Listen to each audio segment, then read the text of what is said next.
خب درس خود شروع میکنیم از HTML CSS. گرچه بالا از کارم کرده بودیم، ببینین امروز ما سه نوع استعمال CSS در HTML است.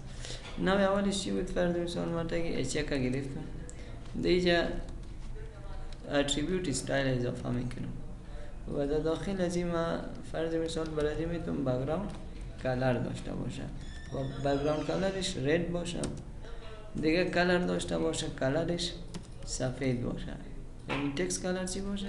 وایت باشه. و دیگه برای از این چی میتونم topic about افغانستان. صحیح شد؟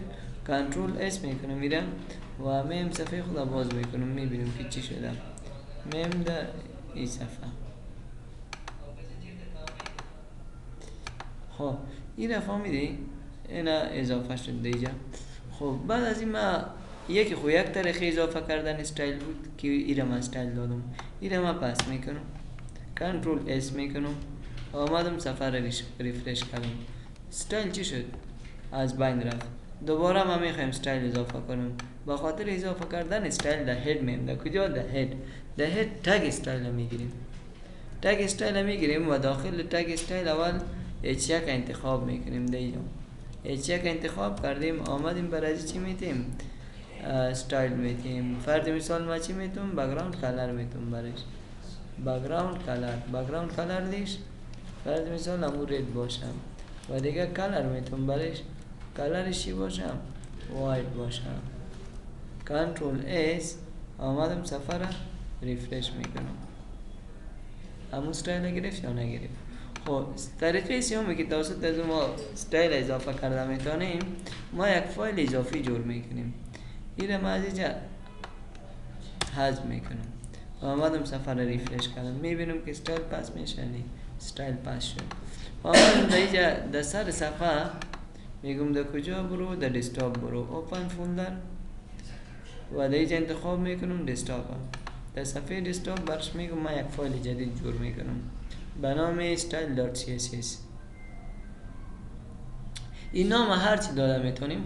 ما style.css میتونم تو برش بده فرض مثال osman.css، ali.css، آخرش css ذکر کردن ای ضرور است، مثل که ما در اینجا نوشته کردیم مرسلین.html، در تو css هم آخرش ضرور است که ما برش css بدیم. فرض مثال ما ali.css نوشته میکنم، سعی این امروز ما فایل CSS شد، این فایل HTML شد. دیگه اول ما H1 انتخاب میکنم، بعد از اون استایلش میتونم میگم بک‌گراند داش کلر داشته باشم،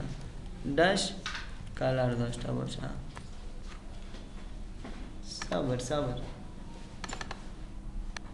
خب بک‌گراند کلر برای از این میتونم رد و کلر میتونم برش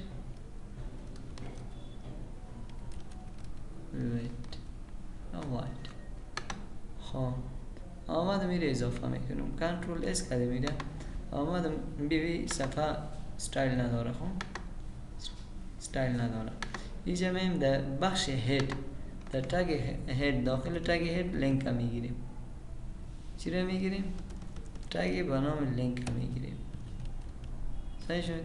و دی لینک ریلیشن ذکر میکنیم مساوی، در دبل کوتیشن برش میگیم که ریلیشن از چی است؟ استایل شیت است. و href یعنی آدرس همی فایل همراه ما چی است؟ به نام ali.css است، ali.css و دیگه ایره بسته میکنیم، کنترل اس میکنم، حالا میبینم ریفرش میکنم که هم استایل میگیره یا نه، استایل گرفت. حالا در می بخش امروز ما یک چند گپ دیگه هم هست که سر استایل کار کردیم، سر تگ استایل کار کردیم و سر لینک کار کردیم. این اتریبیوت استایل که ما میگیریم این به نام انلاین CSS یاد میشه، انلاین استایلینگ یاد میشه. تگ استایل که میگیریم این به نام اینترنال CSS یاد میشه، یعنی داخل فایل HTML ایرا اضافه میکنیم. و لینک که برش میدیم این به نام اکسترنال CSS فایل یاد میشه یا اکسترنال CSS را میگن، و خاطر که در یک فایل جدا جور میشه وضو لینک داده میشه. فهمیدی؟ خب در کجا لینک داده میشه؟ در بخش هد. خب بعد از این کلر خواندیم فونت فامیلی. فونت فامیلی چی کار میکنه؟ فونت ما را تغییر میده. من دیگه اضافه میکنم. چی را اضافه میکنم؟ میگم فونت فامیلی را بر من اضافه کو، فونت داش فامیلی. خب فونت فامیلی تکست ما چی باشه؟ میگم ایریال کالیبری باشه. کالیبری سعی کالیبری ایجا داره، سنسریف هم داره، کالیبری هم داره، دیگه استایل هم داره. و ایره کنترل اس کدوم آمده میره صفحه را ریفرش میکنم. استایل ازی تبدیل شد یا نه؟ تغییر خورد. بعد از این کار میکنم فونت سایز. فونت سایز متن زیاد میکنم. آمدم فونت داش سایز دادم. فونت سایز دادم، میگم چقدر باشه؟ 100 پیکسل باشه. کنترل اس میکنم، صفحه را ریفرش میکنم. زیاد نشد سایزش، امیرم از زیاد میگیرم، میگم بجای 100 پیکسل امی 200 پیکسل شد. کنترل اس میکنم، صفحه را ریفرش میکنم. سایزش چی شد؟ بسیار زیاد شد. میگم 200 نباشه، 200 زیاد است، امی 100 باشه. فکر کنم قبلا سیف نشده بود. 100 گرفتم، میره ریفرش میکنم. صحیح شد. دیگه بعد از این همراه ما دیگه باردر است. باردر چی میکنه؟ چهار چوکات از این رنگ میده، باردر میگیره یا اوتلاین میگیره. من میگم باردر بود برای این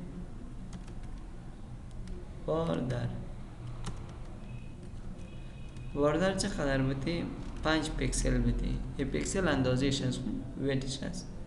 و برنگ چی بودی؟ برنگ سیاه بودی، بلک. و استایلش سالید باشه. دی باز ما استایل های مختلف داریم که دات هست، حالت سبست و دیگه اوتست هست، حالت های مختلف هست که او را باز بعدا در بخش CSS میخوانیم. حالا فقط ساده. صحیح شد. خب دیگه گپ امروز ما پدینگ و مرجن است. پدینگ چی را میگه؟ پدینگ فاصله متن تا فاصله باردر، این را به نام پدینگ یاد میکنن. ببین ما دو گپ داریم، یکی پدینگ است، یکی مرجن است. فرض مثالی همراه ما یک باکس است تیست و داخل از این همراه ما متن است دمیجه. فاصله ای فاصله را، فاصله امی متن تا ای باردر به نام پدینگ یاد میشه. باز فاصله بیرونی از این را دیجه امی فاصله را که داره، فرض مثال بین از دو تا فاصله است، همین فاصله بیرونی را به نام مرجن یاد میکنه. دیما پدینگ اول زیاد میکنم که چی میشه؟ میگم پدینگ داشته باشم. پدینگ باز میتونی طرف راست چپ برش انتخاب کنی. پدینگ راست میخوایی، چپ میخوایی، بالا میخوایی، پایین میخوایی، دیگه معلوم است از کدام طرف میخوایی. و من فقط پدینگ خالی را میگیرم، از 4 طرفی پدینگ میته برش. میگم از 4 طرف 10 پیکسل پدینگ بتیم. کنترل ای صفحه را ریفرش میکنم. میبینی یک کم فاصله گرفت. امیر اگه من دیگه زیاد کنم، میگم امی 30 پیکسل شود. کنترل اس این دیگه هم فاصله میگیره از 4 طرف خود. میبینی از اینجا هم فاصله گرفت، از این طرف هم فاصله گرفت. این پدینگ شد. حالا من میتونم مرجنی را میگم این باید از طرف راست و چپ هم مرجن بگیره، فاصله بگیره و از بالا هم فاصله بگیره. چقدر فاصله بگیره او شما تعیین میکنیم. سایز از این را من کم میکنم، میگم همی چند شود؟ 90 شود یا 80 شود، 80 و مرجن برش میتونم. سیف یک دفعه سیف میکنم، ریفرشش میکنم که معلوم شود برای سایزش کم شد. سایز مال مرجن میتونم ببینید از اینجا هم فاصله میگیره، از اینجا هم فاصله میگیره، از بالا هم فاصله میگیره. مرجن میدیم. میگم مرجن چقدر بگیره؟ مرجن 80 پیکسل بگیره، زیاد بگیره که معلوم شود. میبینی از هر 4 طرف سی گیره. فاصله گرفتیم. اینه برام مرجع یاد میکنم. ببین اگر ما بخوایم فقط از طرف تاپ پدینگ داشته باشم، اینه ما یک دفعه پس میکنم، پدینگ و مرجع چه میکنم؟ حذف میکنم، کنترل اس ریفرش میکنم، به حالت خود برگشت. من میگم فقط از تاپ پدینگ بگیرم، دیجا برش میتیم پدینگ تاپ نوشته میکنیم، پدینگ داش تاپ و ایره ما چین میگیرم 60 پیکسل میگیرم، کنترل اس ریفرش. میبین اگر از چپ میتی لیفت نوشته کن، از راست میتی رایت نوشته کن، اگر از پایین میتی باتوم نوشته کن. یا شباز میخوریم در CSS کن. این فقط یک معرفی بود.